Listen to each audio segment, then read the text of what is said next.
Hello friends, Sajina cooking ചാനലിലേക്ക് എല്ലാവർക്കും സ്വാഗതം. നമ്മളിന്ന് തയ്യാറാക്കാൻ പോകുന്ന വളരെ ടേസ്റ്റി ആയിട്ട് തന്നെ വായിലിട്ടാൽ അലിഞ്ഞു പോകുന്ന ഒരു അടിപൊളി ഒരു പുഡിങ്ങാണ് ഉണ്ടാക്കുന്നത്.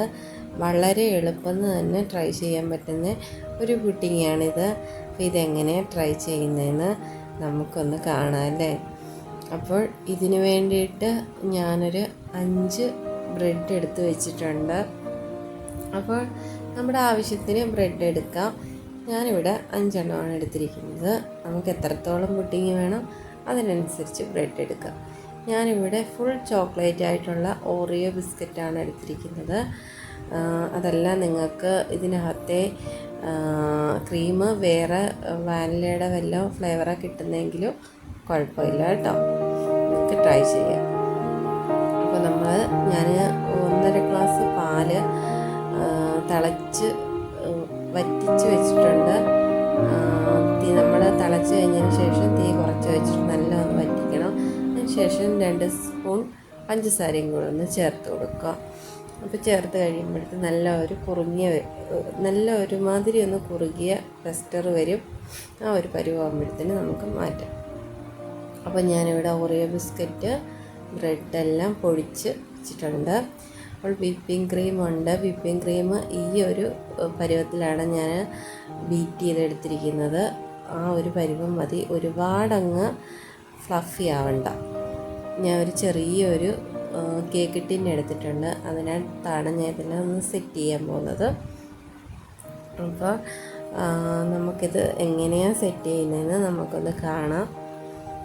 അപ്പോൾ ഞാൻ ആ കുറുക്കി വെച്ചിരിക്കുന്ന പാൽ 1.5 ഗ്ലാസ് പാല് നമ്മൾ വറ്റിച്ച് 1 ഗ്ലാസ്സാക്കി മാറ്റിയിട്ടുണ്ട്. അപ്പോൾ ഇത് നമുക്ക് കുറേശ്ശെ അതിലൊഴിച്ചൊന്ന് മിക്സ് ചെയ്ത് കൊടുക്കണം. അപ്പോൾ അടുപ്പിലൊന്നും വെക്കാതെ തന്നെ വളരെ എളുപ്പം തന്നെ നമുക്ക് കഴിക്കാൻ പറ്റുന്ന ഒരു പുഡിങ്ങാണ്. ഓക്കെ, അപ്പോൾ ഇതെങ്ങനെയാണ് സെറ്റ് ചെയ്യുന്നതെന്നും കൂടെ നമുക്കൊന്ന് കാണാം. അപ്പോൾ ആദ്യം തന്നെ ഞാൻ ബ്രെഡ് പൊടിച്ചത് ഒന്ന് അതിനകത്തേക്കൊന്ന് ചേർത്ത് കൊടുക്കുന്നുണ്ട്. ബ്രെഡ് പൊടിച്ചത് അതിൽ ചേർത്ത് കൊടുക്കുന്നുണ്ട്.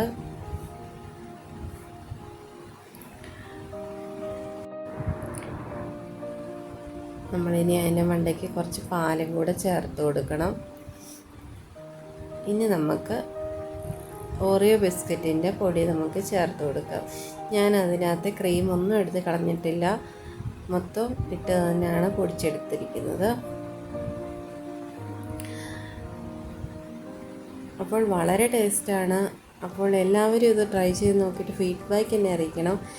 നമ്മുടെ ചാനൽ എല്ലാവരും കണ്ടുപോകുന്നില്ല, അതുകൊണ്ട് ആരും സബ്സ്ക്രൈബ് ചെയ്യുന്നില്ല. എല്ലാവരും മാക്സിമം നമ്മളെ സബ്സ്ക്രൈബ് ചെയ്തൊന്ന് സപ്പോർട്ട് ചെയ്യുക. നിങ്ങളുടെ ഫ്രണ്ട്സിനെല്ലാം എൻ്റെ ചാനലിൻ്റെ ലിങ്ക് ഷെയർ ചെയ്ത് കൊടുക്കുക. അപ്പോൾ ലൈക്ക് ചെയ്യണം, ഷെയർ ചെയ്യണം, സബ്സ്ക്രൈബ് ചെയ്യണം. തൊട്ടടുത്ത് കാണുന്ന ബെല്ലൈക്കണും കൂടെ ഒന്ന് ക്ലിക്ക് ചെയ്യണം. അപ്പോൾ ഇനി നമുക്ക് വിപ്പിംഗ് ക്രീം കൂടെ ചേർത്ത് കൊടുക്കാം. വിപ്പിംഗ് ക്രീം നല്ല ചേർത്ത് കൊടുക്കണം. വിപ്പിംഗ് ക്രീം നമ്മൾ ചേർത്ത് കൊടുത്തിട്ട് ബാക്കി ബിസ്ക്കറ്റിൻ്റെ പൊടിയും കൂടെ നമ്മൾ ചേർത്ത് കൊടുക്കുകയാണ്. അപ്പോൾ ഇത് കൊച്ചു കുട്ടികൾക്ക് വരെ, കുട്ടീസിനൊക്കെ ആണെങ്കിൽ വളരെ ഇഷ്ടപ്പെടുന്ന ഒരു സംഭവമാണിത്. ഇതിനകത്ത് ഏതെങ്കിലും ഇപ്പോൾ ബിസ്ക്കറ്റ് ഇല്ല, ബ്രെഡേ ഉള്ളെങ്കിൽ അത് മതി, അല്ലെങ്കിൽ ബ്രെഡില്ല ബിസ്ക്കറ്റേ ഉള്ളെങ്കിൽ അത് മതി, ഏതായാലും മതി. നമുക്ക് എങ്ങനെ വേണമെങ്കിലും ഇത് എങ്ങനെ ഉണ്ടാക്കിയാലും നല്ലൊരു ടേസ്റ്റാണ് കിട്ടുന്നത്. അപ്പോൾ അതേപോലെ വിപ്പിംഗ് ക്രീമിനകത്ത് ഞാൻ 2 ടീസ്പൂൺ ബൂസ്റ്റും കൂടെ ചേർത്തിട്ടുള്ളത് കൊണ്ട് തന്നെ വളരെ ഒരു ടേസ്റ്റാണ്. അപ്പോൾ നല്ല എന്താ പറയുന്നത്, ഭയങ്കര വെറൈറ്റി ഒരു ഫ്ലേവറും ടേസ്റ്റുമാണ് ഇതിന് വരുന്നത്. അപ്പോൾ എല്ലാവരും ട്രൈ ചെയ്ത് നോക്കണം, മാക്സിമം ട്രൈ ചെയ്ത് നോക്കണം എല്ലാവരും.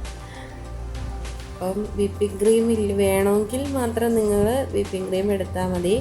അല്ല, വിപ്പിംഗ് ക്രീം നിങ്ങൾക്ക് ആവശ്യമില്ലെങ്കിൽ അത് സ്കിപ്പ് ചെയ്യുക. അതിനൂടെ കുറച്ച് പാലൂടെ നമ്മൾ ചേർത്ത് കൊടുത്താൽ മതി, നല്ല ടേസ്റ്റ് വരും. വിപ്പിംഗ് ക്രീം ഇട്ടാൽ കുറച്ചും കൂടെ നല്ലൊരു ടേസ്റ്റ് നമുക്ക് കിട്ടും.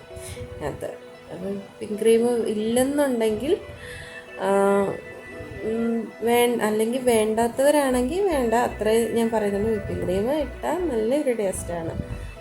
ഇല്ലാത്തവരാണെങ്കിൽ എന്താ പറയുന്നത്, കസ്റ്റാർഡ് പൗഡറൊക്കെ വീട്ടിലുണ്ടെങ്കിൽ അതും പാലും കൂടെ ചേർത്ത് ഒന്ന് കുറുക്കിയിട്ട് വേണമെങ്കിൽ നമുക്കിങ്ങനെ ട്രൈ ചെയ്ത് നോക്കാം. അപ്പോൾ അതാണ് നമ്മുടെ വളരെ ടേസ്റ്റി ആയിട്ടുള്ള പുഡിങ് ഇവിടെ റെഡി ആയിട്ടുണ്ട്. അപ്പം ഞാനിത് ഫ്രിഡ്ജിനകത്ത് 1 മണിക്കൂറൊന്ന് വെച്ച് ഫ്രീസറിനകത്ത് വെച്ച് തണുപ്പിച്ചെടുത്തിരിക്കുന്നതാണ് കേട്ടോ. അപ്പോൾ ഇനിയിപ്പോൾ നമുക്കൊന്ന് കോരിയെടുത്ത് ഞാൻ കാണിക്കാം.